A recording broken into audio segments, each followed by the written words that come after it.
8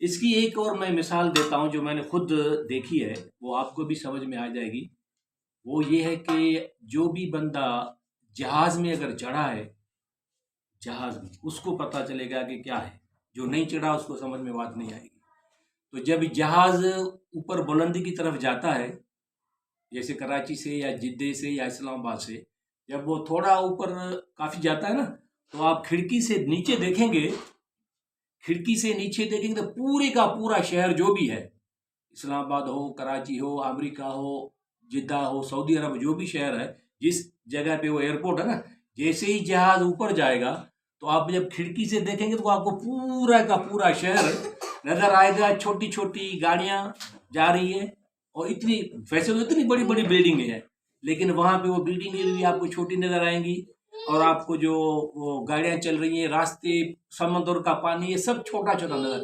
جب ہم انسان کو اتنی تھوڑی سی اوپر جانے کے بعد یہ پورا کا پورا شہر نظر آ رہا ہے، لیکن ہم تو محدود ہیں، پہلے میں بتا چکا ہوں، ہماری نظر، ہمارا علم، ہر چیز محدود ہے۔ تو ہمیں بھی وہ چیز جب نظر آ رہی ہے، تو اللہ جل جلالہ جب عرش پہ بیٹھا ہے تو اس کو ہر چیز، دنیا کی جتنی بھی چیزیں ہیں، جتنا بھی سسٹم ہے، مسلمان ہو چاہے نان مسلم ہو، چاہے جانور ہو، چاہے یہ سارا سسٹم جو بھی ہے، ہم تو صرف اسی شہر کو ادھر اس ٹائم میں دیکھ رہے ہیں، لیکن اللہ جل جلالہ جہاں پہ بھی ہے عرش پہ، وہ پوری کی پوری دنیا جو بھی ہے۔ ابھی دیکھو ہم سے امریکہ کتنا دور ہے، 4000 میل تو صرف جدہ سعودی عرب ہے، تو امریکہ کا مسافت ہی 12 12 گھنٹے اور 24 گھنٹے جہاز کی مسافت ہے۔ تو اللہ جل جلالہ امریکہ کو بھی دیکھ رہا ہے، تو کوٹڑی کو بھی دیکھ رہا ہے ایک ہی جھٹکے میں اوپر، اور ہر چیز کی چرند پرند کو بھی دیکھ رہا ہے۔ جو معمولی سی چرند ہے جو ہمیں آنکھوں سے نظر بھی نہیں آتا، بیکٹیریا یا وائرس جو بھی ہے، یا بالکل ہمیں نظر نہیں آ رہے، ان کا بھی اللہ جل جلالہ کو علم ہے کہ یہ بھوکا ہے، اس کو اب کیا ضرورت ہے۔ یہ آپ دیکھ رہے ہیں پورے جتنا بھی سسٹم چل رہا ہے، ہر کسی کا نر اور مادہ ہے، اس سے بچے نکل رہے ہیں، یہ سارا سسٹم ایک چل رہا ہے۔ تو بالکل کلیئر کٹ بات ہے کہ اللہ جل جلالہ ذات کے لحاظ سے جو بھی ہے، وہ بھی پتہ نہیں کہ کیسے ہے پتہ، کوئی پتہ نہیں، وہ عرش عظیم پہ ہے، لیکن اللہ جل جلالہ کا علم، اللہ جل جلالہ کی نظر جو بھی ہے، وہ پوری کی پوری کائنات کے اوپر ہے۔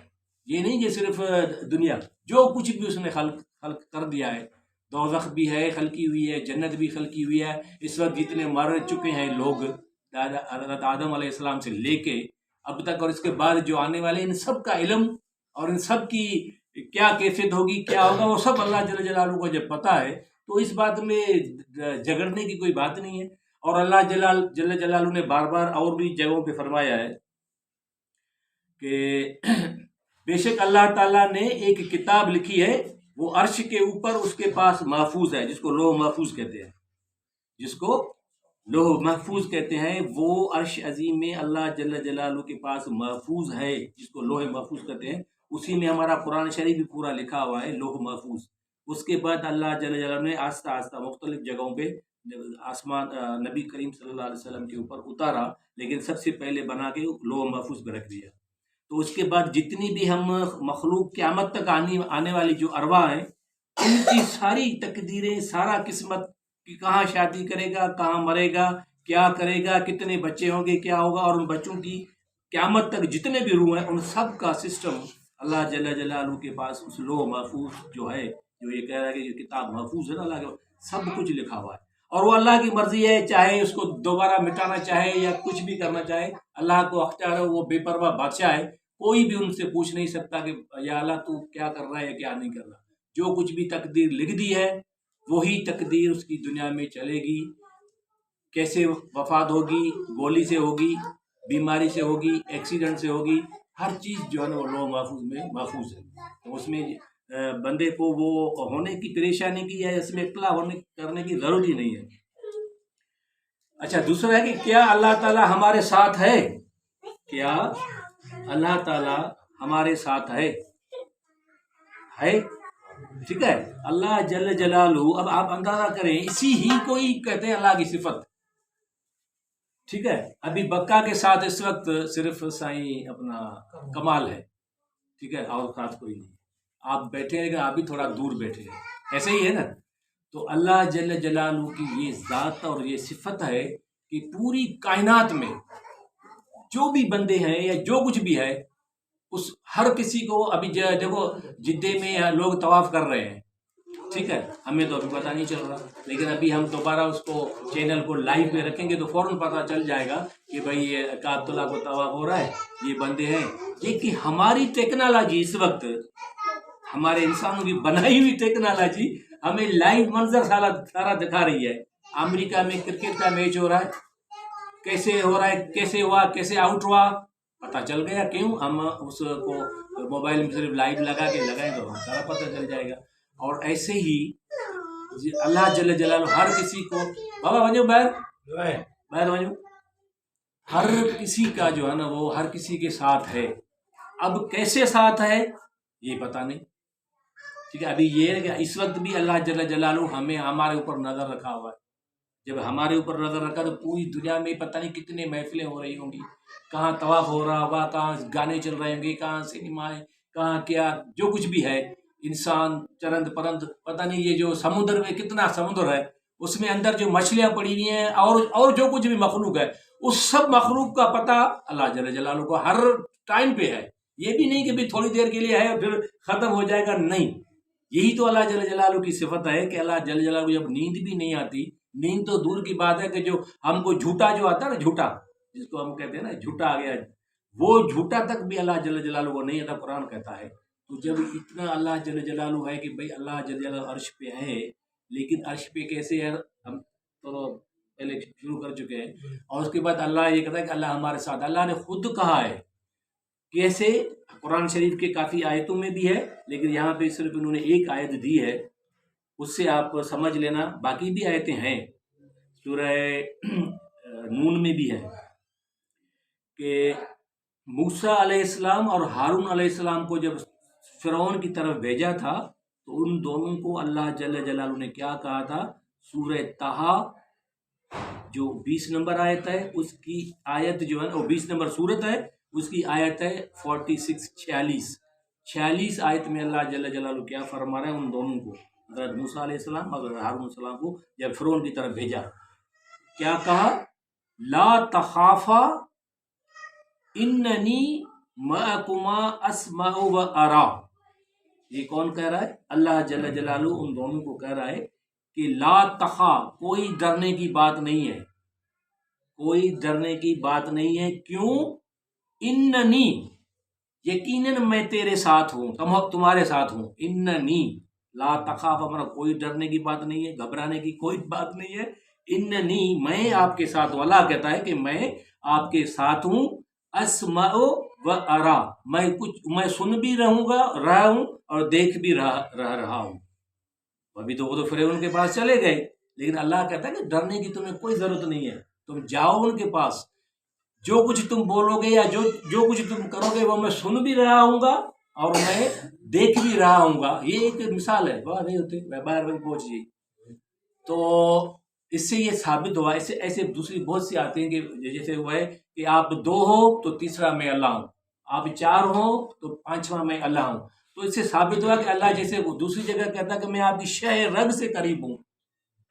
قرآن شریف کی آیت ہے جس میں اللہ جل جلالہ میں آپ کی شہ رگ سے قریب ہوں. تو شہ رگ تو یہ ہو گئی، اس سے بھی قریب ہوں. لیکن ہمیں تو پتہ ہے، ہم تو کہیں گے بھی ہمیں تو نظر بھی نہیں آ رہا، پتہ بھی نہیں چل رہا کہ اللہ جل جلالہ جو ہے وہ شہ رگ سے قریب ہے. پڑھی دو. تو اللہ جل جلالہ شہ رگ سے قریب ہے، ہر کسی کے ساتھ ہے، چاہے نیند میں سو رہا ہو، چاہے پاکستان میں ہو، چاہے کسی ملک میں ہو، چاہے ساتوں زمین کے نیچے کوئی غار ہو، کوئی سمندر ہو. جیسے سمندر میں ابھی وہ 2 بندے نہیں کچھ ٹائم پہلے چلے گئے تھے ٹائٹینک کو دیکھنے کے لیے، باپ اور بیٹا، 4-5 مہینے کی بات ہے. ہاں، پاکستان کے 2 بندے تھے، میرے خیال میں بڑے کروڑ پتی تھے، وہ دونوں اس کو دیکھنے کے لیے سمندر میں چلے گئے. ایک ٹیکنالوجی ہے، ادھر جانے کے بعد جو ہے وہ ان کی موت ہو گئی. تو یہ موت ہوئی تو وہ تو ٹیکنالوجی کے ذریعے ہمیں پتہ چلا. اب اس سے اندازہ کرو کہ اتنی ہلکی سی ٹیکنالوجی ایک بندے کی بنائی ہوئی، اس سے یہ پتہ چل گیا کہ بھئی یہ وہاں پہنچے اور مر گئے. وہ بہت بڑی ایک بات ہے. لیکن ہمیں تھوڑے سے یہ اشارے مل رہے ہیں کہ بھی اللہ جل جلالہ چاہے تم کہیں ہو،